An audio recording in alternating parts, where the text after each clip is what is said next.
Trisha! Hayop ka! Bitawan mo ang anak ko! Hayop ka! Demonyo ka talaga! Anak naman natin to! Ako ang dapat mauna! Demonyo! Demonyo ka talaga! Demonyo! Tay! Tay! Hindi mo muna si Tay! Tay! Papatay mo ako! Ako bubuhayin niyo lahat! Hindi kayo mabuhay kung di kayo! Hayop ka! Hayop ka! Saan ka? Hindi mo ka!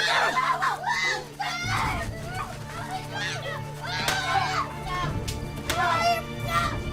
Hayop! Hayop! Hayop ka! Hayop! Hayop! Dante! Dante! Dante! Halika na! Dali! Dali! Takbo!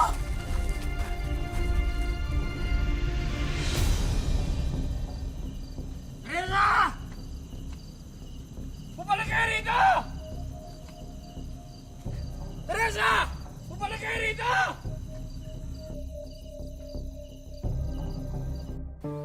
Lahat tayo ay dumarating sa punto sa ating buhay kung saan kinakailangan na nating magpakatatag at manindigan sa alam nating tama. Ganito ang naranasan ni Tere, isang ina na natutong lumaban para sa kanyang sarili at higit sa lahat, para sa kanyang mga anak. Magandang araw po mga kapuso, ako po si Vicky Morales at ito ang Wish Ko Lang.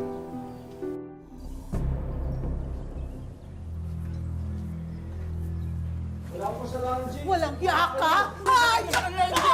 Hayop ka! Pati anak ko! Demonyo! Hindi ko alam ang ginagawa ko kagabi! Hindi mo alam? Muntik mo akong patayin! Patawarin Ano mo ka sa ako! kaliwa? Papatawarin? Patawarin Papatawarin? mo! Hindi! Kaya ako gagawin to dahil sa mga Teresa! anak ko!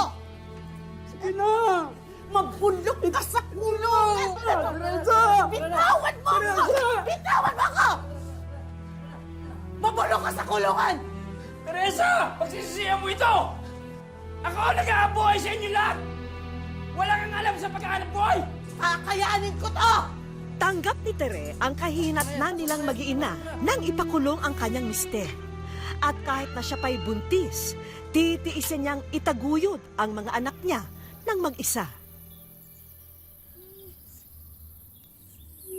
Oh, bakit umiiyak? Nay, gutom na daw po siya eh. Ganun. Sige, maghahanap ako ng pagkain. Nay, gusto niya ako na lang po. Hindi na, dito ka na lang. Alagaan mo kapatid mo, ha?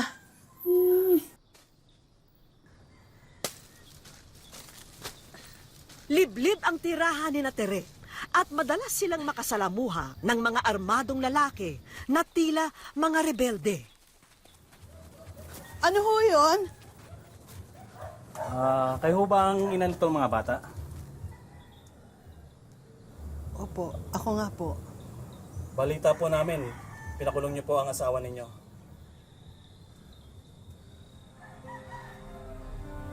Kasi po sinasaktan niya po kami. Sinasaktan niya yung mga anak ko at muntik niya na akong mapatay. Sa susunod po, sa amin na po kayo magsumbong. Mas mabilis at permanente pa ang parusa namin. Sarap ng saging niyo ah. Gusto niyo ho ba? Sarap po ng saging. Sige po.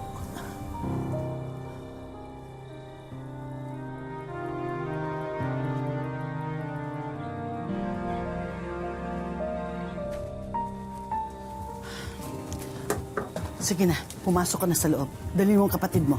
Hindi, mag-iigib po ako. Hindi na, dito ka na lang. Ako nang gagawa niyan. Huwag kayong lalabas at huwag kayong makikipag-usap sa mga taong hindi niyo kilala. Sige na. Sige po.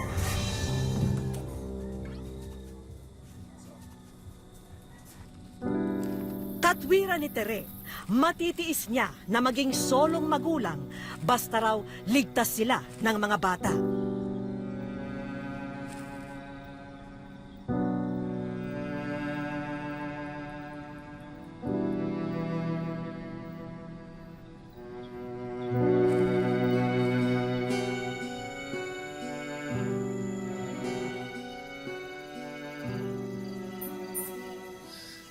Diyos ko, hindi ko na po alam ang gagawin ko.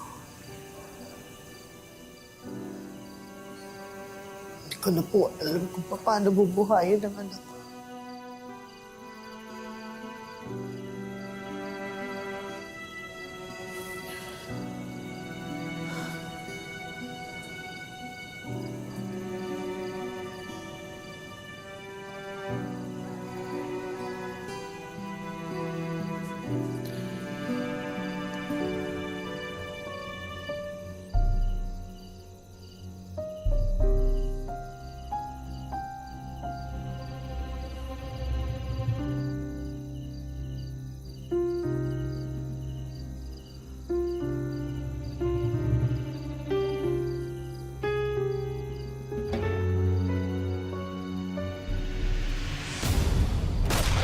Nagkaroon ng putukan sa lugar ni Tere at bigla ring pinasok ang kanilang bahay. Kumingi! Sige. Sige, tapusin mo na ang paghihirap ko. Sige na, tapusin mo na. Punta! Kumingi! Sabihin mo, pag hinarap ako, wala kang nakita!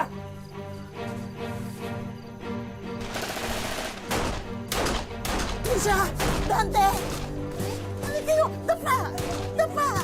Dapa!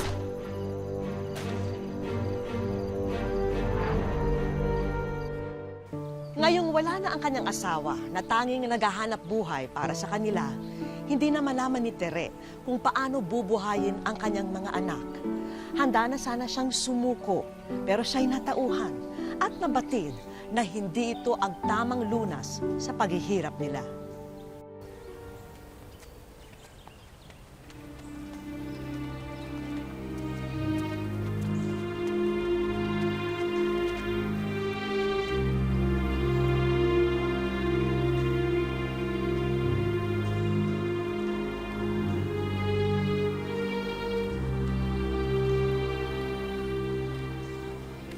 Ale, pwede ho ba magtanong?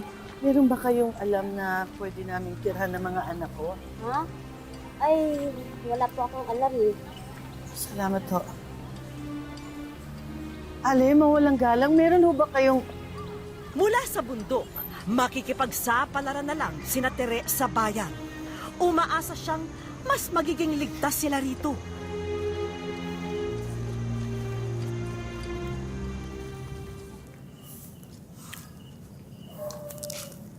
Nay, kailan kaya tayo magkakabahay ulit? Hindi ko rin alam, anak. Basta ang alam ko lang, hindi ako susuko, hindi ako titigil, at hindi ko kayo iiwanan. Saan kapatid mo? Dante? Dante! Dante? Dante! Dante? Dante! Saan ka ba galing? Tara, bilis na, Ha? bilis. At sandali, sandali muna. Saan ka ba galing? Sabi ko sa'yo, huwag kang lalayo sa amin ng ate mo, ha? Nauna ka pa pala dito sa amin, ha? Oh, ano? Nay! Nay, pwedeng bahay, oh. Ano ka ba? Hindi bahay yan. Truck yan.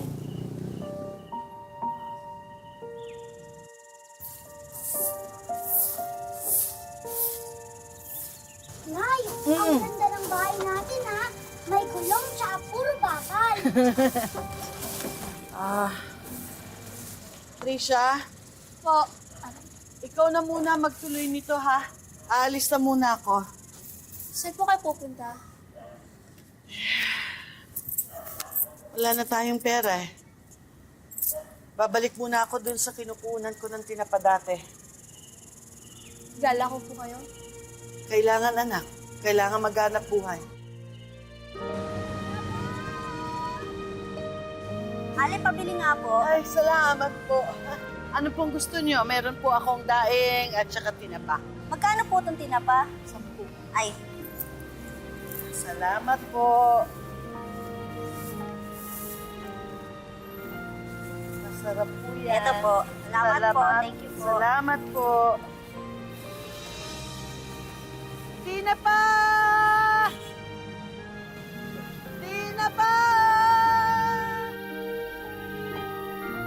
Masyado pa raw bata ang mga anak ni Tere para asahan sa ilang mga gawain. At doble sakripisyo ito para sa kanya dahil nalalapit na rin ang kabuwanan ng kanyang panganganak.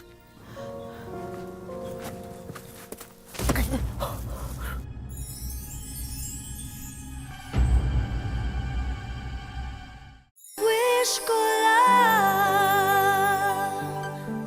Nakahanap ng bagong tirahan sina Tere at kanyang mga anak sa isang abandonadong truck ng basura. Pinilit niyang ipagpatuloy ang negosyong naiwan ng kanyang asawa na paglalako ng paninda sa kabundukan.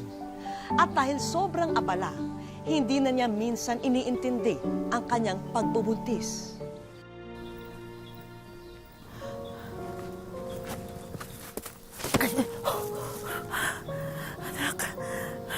Anak, pasensya na.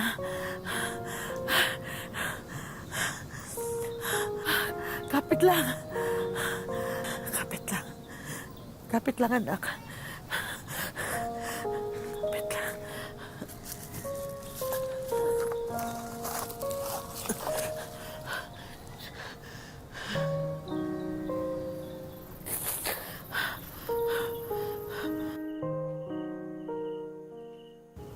Nay, okay lang ba talaga kayo? Okay lang ako, anak. Gusto niya bukas punta ka sa health center. Pag may pagkakataon, pupunta ako. Tsaka, hihingi na rin ako ng bitamina para dito sa kapatid mo. Nay? Palagi na lang po ba tayong ganito?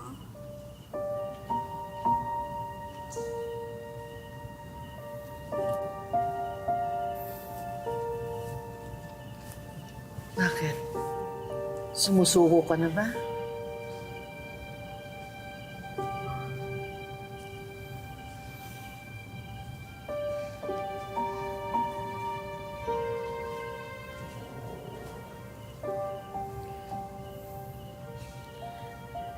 Alam mo, naisip ko na rin yan dati.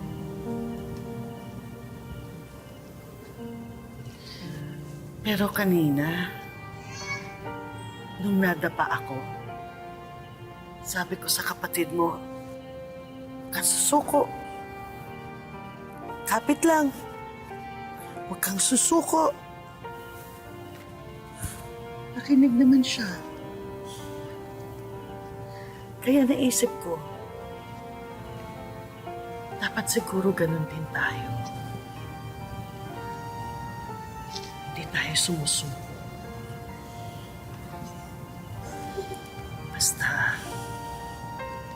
Basta kapit lang.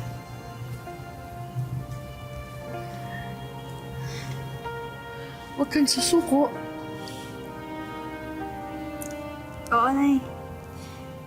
Hindi tayo susuko.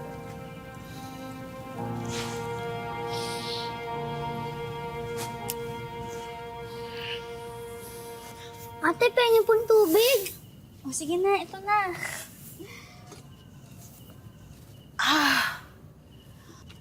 Ang kapatid mo sumisipa. Ah! Oh! Ah! Nay, ano gagawin ko? Pumunta kayo sa sete. Sige na, sabihin mo. Sabihin mo doon, mga anak ako. Sabihin mo. Sige po, Nay. Dalian niyo. Sige po, bibilisan na po namin. Bibilisan namin.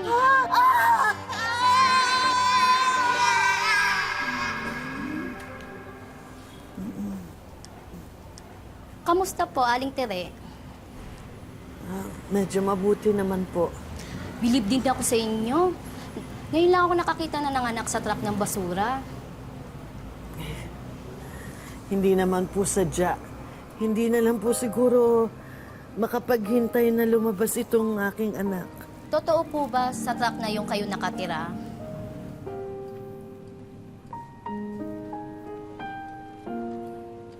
Wala pong ibang matuluyan eh. Humingi na po kami ng tulong sa barangay pero ang sabi po nila sa amin, wala daw po silang budget para matulungan kami. Pero delikado sa inyo kung doon kayo nakatira. Lalo na ngayon, may baby ka na. Naisip mo na ba na ipaampon na lang ang mga bata? Para na rin sa kabutihan nila. Ihahanap sila ng magandang pamilya, yung kaya silang pag-aralin. Salamat na lang po. Pero kakayanin po namin. Hindi po kami maghihiwa-hiwalay hanggat kaya namin.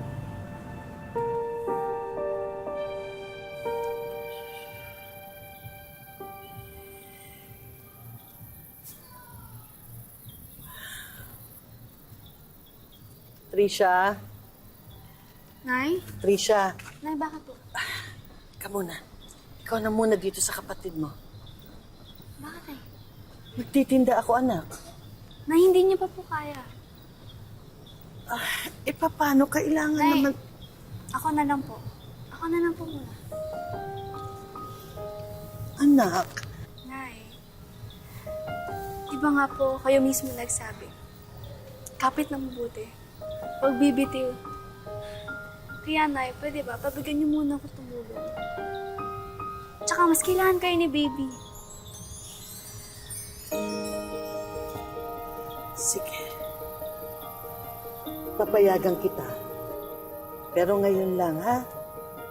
Kapag kaya ko na, pag malakas na ako na ulit ang maglalako, ha? Sige po, Nay. Promise. Ingat po kayo, ha? Pusin mo yan. Nagawa mo na bang assignment mo? Buti pa si Dante, Nay, no? Nakakapag-aral. Nagkataon lang, anak. Kasi nagbukas yung bagong paaralan dyan sa barangay. Libre naman yun, eh. Nay, ako kaya, kailan kaya ako makakapag-aral ulit? Malay mo. Baka sa susunod, ikaw naman ang makapag-aral. Baka ikaw naman ang malibre sa eskwelahan. Ano yun? Huwag kang kikilos. Dito ka lang. Dito ka lang, anak. Ikaw na muna bahala dyan. Tama na yan, tama na yan. Hoy! Ano kayo, ha? Ano kayo? Bakit? Ano ba kayo, ha? Lalasing-lasing kayo tapos manggugulo kayo. Alis dito! Alis! Ikaw, anong ginagawa mo? Alis! Nay, mga lasing na naman, no?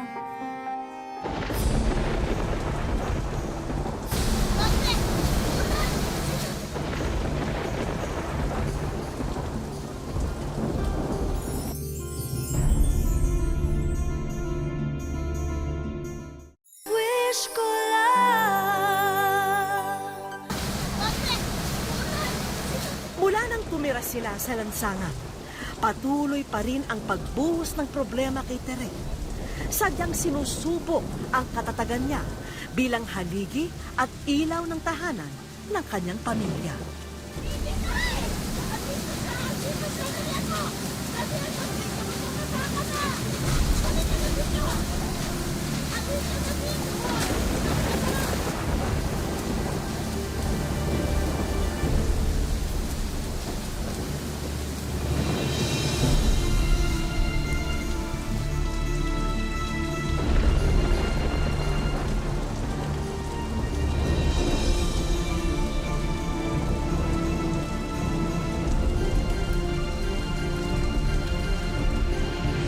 Aling Tere, hypothermia po ang nangyari sa kanya. Masyado po kasi siyang nalamigan. Kinakailangan niyo pong tumigil dito hanggat hindi po siya nagiging okay.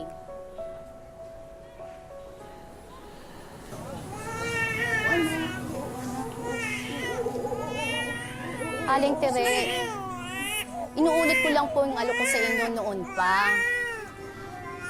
Maayos lang po ang mga bata ngayon, pero hindi sa lahat ng pagkakantoon, seswertein tayo. Paano sa susunod na bagyo, sa susunod na kalamidad, o paano kung hindi na kayo swertehin? Gusto niyo ipaampon ko mga anak ko?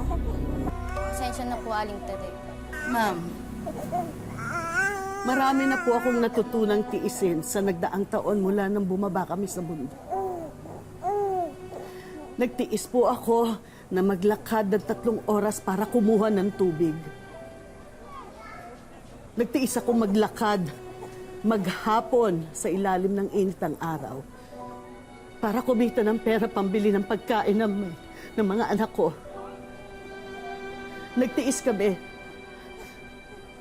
kami tumira sa tabi ng kalsada. Tumira kami sa loob ng lumang truck ng basura. Tiniis namin na hinihiya kami. Tiniis namin ang pinagtatawanan kami. At madalas nandun kami sa gitna ng gulo. Pero ang hindi ko matitiis at kailanman matututunang tiisin ang mahiwalay sa mga anak ko. Ma'am, sila ang buhay ko. Sila lang ang dahilan ko para mabuhay ako. Maraming salamat na lang po. Pero hindi ko po sila isusuko.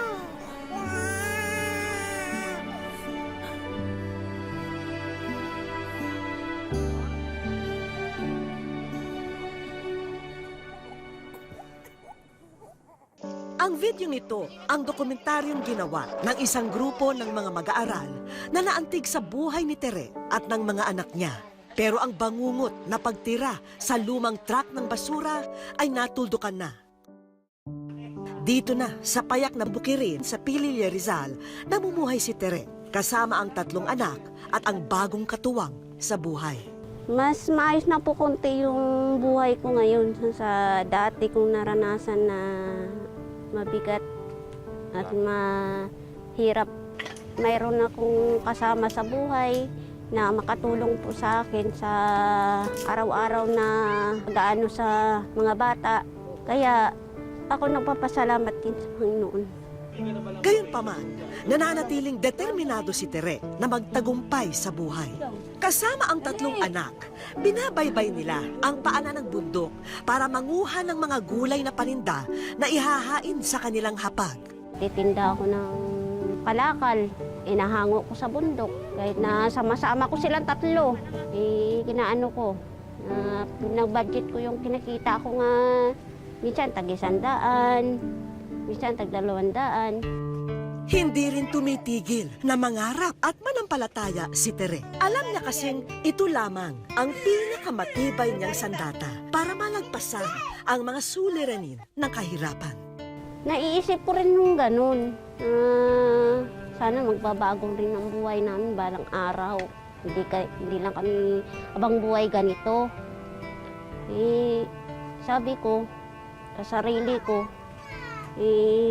abang ako nangangalakal, inaano ko sa Panginoon para hindi mabigat yung aking pamumuhay namin mag-ina. Ang plano ko sa kanila, makapag-aral sila, makapagtapos ng plano ko sa buhay. Habang pinapakita sa amin ni Tere ang Bukirin kung saan din sila nakikisaka, bubulaga ang isang ekstraordinaryong sorpresa. Dahil ang isa sa mga scarecrow o pambugaw sa mga ibon ay biglang gumalaw at maglakad papalapit sa kanila. Parang totoo kasi siya eh.